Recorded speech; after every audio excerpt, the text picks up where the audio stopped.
नमस्कार मित्रों, मैं डॉक्टर आनंद जयंत काले, कंसल्टेंट प्लास्टिक सर्जन और डायरेक्टर लेक सिटी हॉस्पिटल, फिर एक नए वीडियो के साथ आपके सामने उपस्थित हूँ।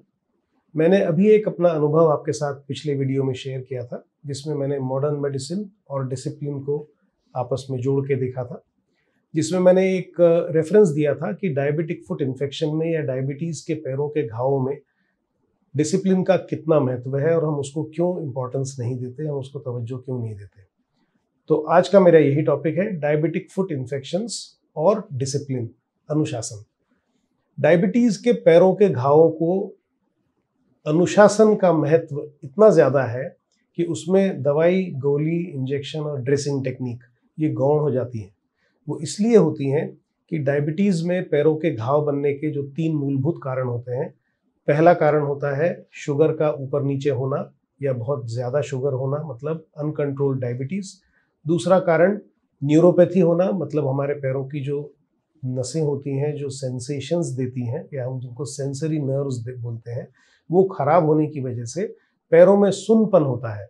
तो उसकी वजह से जो अल्सर्स हो जाते हैं उनको हम बोलते हैं न्यूरोपैथिक अल्सर्स, जिसमें सेकेंडरी इन्फेक्शन हो जाता है। और तीसरा होता है खून की नसों का बाधित होना, जिसको हम बोलते हैं इस्चीमिक लिम्ब डिजीज, या जिनमें आर्टरीज होती हैं उनमें डैमेज हो जाने की वजह से ब्लड सप्लाई का प्रॉब्लम हो जाता है।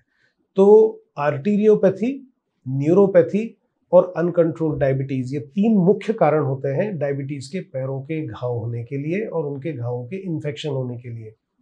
अब बात ये आती है कि क्या ऐसी दवाइयाँ हैं जिनसे हम इनको कंट्रोल कर सकते हैं या कोई दवाइयाँ नहीं हैं। हम ऐसा क्यों कह रहे हैं कि डिसिप्लिन का इससे सीधा संबंध है और दवाइयाँ और मेडिसिन्स जो हैं ये सेकेंडरी होती है। ऐसा हम इसलिए कहते हैं क्योंकि मेजॉरिटी ऑफ अल्सर्स या छाले या घाव जो पैरों में डायबिटीज़ के मरीजों में हो जाते हैं, वो अव्वल तो अनकंट्रोल्ड डायबिटीज़ की वजह से होते ही इसलिए हैं क्योंकि हम डॉक्टर के पास रेगुलरली फॉलोअप के लिए जाते ही नहीं हैं। अगर हम डॉक्टर की सलाह नियमित रूप से लेते हैं तो पैरों में कायदे से तो एक भी छाला या एक भी अल्सर या एक भी घाव होना ही नहीं चाहिए। अगर ये हो रहा है, इसका मतलब हमारी डायबिटीज़ अनकंट्रोल्ड है। दूसरा, अनकंट्रोल्ड डायबिटीज़ का मतलब न्यूरोपैथी होना, मतलब सेंसरी लॉस होना।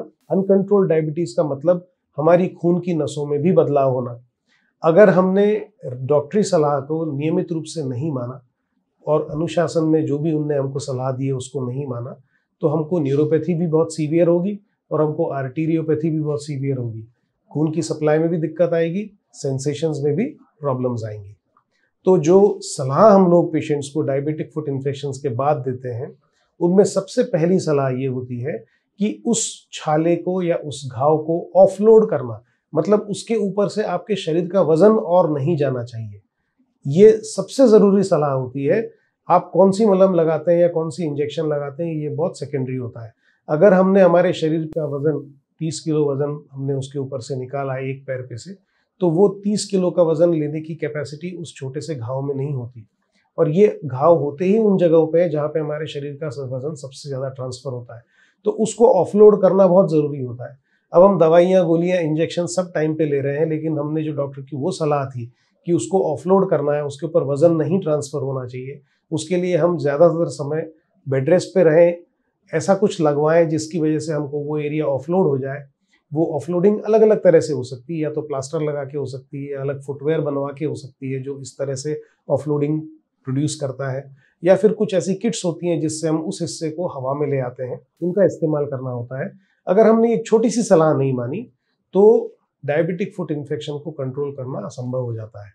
दूसरी सलाह जो हम पेशेंट्स को देते हैं कि पैरों में सूजन नहीं आनी चाहिए। अगर पैरों में स्वेलिंग है, एडिमा है, तो छोटे से छोटा घाव भी नहीं भर सकता। सूजन कम करने के लिए आपको पैरों को ऊपर उठा के रखना है।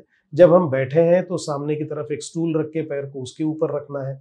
ये भी एक ऐसी सलाह है जो ज़्यादातर पेशेंट्स नहीं मानते, उन्हें ये ज़रूरी नहीं महसूस होता। लेकिन हम जानते हैं कि अगर पैरों में सूजन नहीं रहेगी तो घाव भरने की प्रक्रिया जो है वो 5 से 10 गुना तेज़ी से होती है। और जब एडिमा या सूजन पैरों में ना हो तो इन्फेक्शन भी उतनी तेज़ी से नहीं फैलता। तीसरी सलाह हम पेशेंट्स को देते हैं कि आपको नंगे पैर कतई नहीं चलना है। इस सलाह को भी दरकिनार कर दिया जाता है क्योंकि हम घर में ही चल रहे हैं, घर में हमारा फर्श साफ सुथरा होता है इसलिए हम नंगे पैर चल लेते हैं, ये बहुत गलत धारणा है। घर में साफ सुथरा होने की वजह से हम ये सलाह नहीं देते कि आपको नंगे पैर चलना है या नहीं चलना है। वो सलाह इसलिए दी जाती है क्योंकि जो छाला है उसके ऊपर से जो आपका शरीर का वजन जा रहा है वो किसी भी प्रकार से साफ सुथरी जगह हो या न हो, आपको वो नहीं देना है, इसलिए ये सलाह दी जाती है। उस सलाह को भी दरकिनार कर दिया जाता है। चौथी सलाह जो हम बहुत सारे पेशेंट्स को देते हैं कि आपको धार्मिक जगहों पे, रिलीजियस प्लेसेस पे विशेष ध्यान रखना है, जाना अवॉइड करना है, क्योंकि पैरों में सेंसेशन लॉस होने की वजह से इन जगह पे हमको जूते चप्पल बाहर निकाल के और लंबे रास्ते पे नंगे पैर चलना होता है। या तो फर्श गर्म होता है या ठंडा होता है, लेकिन चूंकि हमारी धार्मिक आस्थाएं जुड़ी होती हैं तो हम दरवाजे से अंदर जाके दर्शन करके और वापस आने की पूरी कोशिश करते हैं। ऐसी स्थिति में बहुत पेशेंट्स आते हैं जो किसी धार्मिक जगह पे गए और वहाँ पे या तो उनको बहुत जल गया पैर या फिर वो ठंडे की वजह से इंजरी हो गई। ये भी सलाह, इसको भी नहीं माना जाता और हम लोगों की ये रिक्वेस्ट होती है कि आपको इन बेसिक चीज़ों का बहुत महत्व होता है। आपको जो डायबिटीज़ के पैरों के घाव हैं उनमें इन इंस्ट्रक्शंस को कैसे भी करके फॉलो करना बहुत ज़रूरी है। जब इन इंस्ट्रक्शंस को पेशेंट्स फॉलो करना शुरू करता है तो उसकी अगली सवाल हमसे ये रहती है कि हमको क्या डायबिटिक आहार लेना चाहिए, कौन सी चीज़ें लेनी चाहिए, कौन सी नहीं लेनी चाहिए। और बहुत सारे लोग ऐसी स्थिति में ऐसे सोर्सेज से इस चीज़ को जानने की कोशिश करते हैं कि डायबिटीज़ में कौन सा आहार लेना है और कौन सा आहार नहीं लेना है जिसमें वो उनको सूट करे।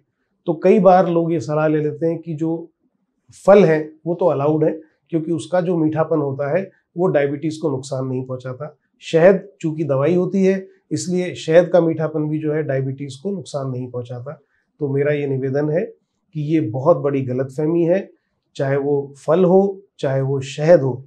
शक्कर शक्कर ही होती है, मीठा मीठा ही होता है। ये डायबिटीज़ को उतना ही नुकसान करता है जितना कि बाकी सोर्सेज ऑफ शुगर। तो इसलिए इस तरह के भ्रमों में ना आए। किसी भी तरह का मीठा आपको अवॉइड करना है। आपके जो न्यूट्रिशनल एक्सपर्ट हैं और आपके जो प्राइमरी फिजिशियन हैं जो आपको डायबिटीज़ के लिए ट्रीट करते हैं उनसे नियमित संपर्क में रहें और किसी प्रकार की लापरवाही ना करें। फिर एक नई वीडियो के साथ आपके साथ उपस्थित होऊंगा। नमस्कार।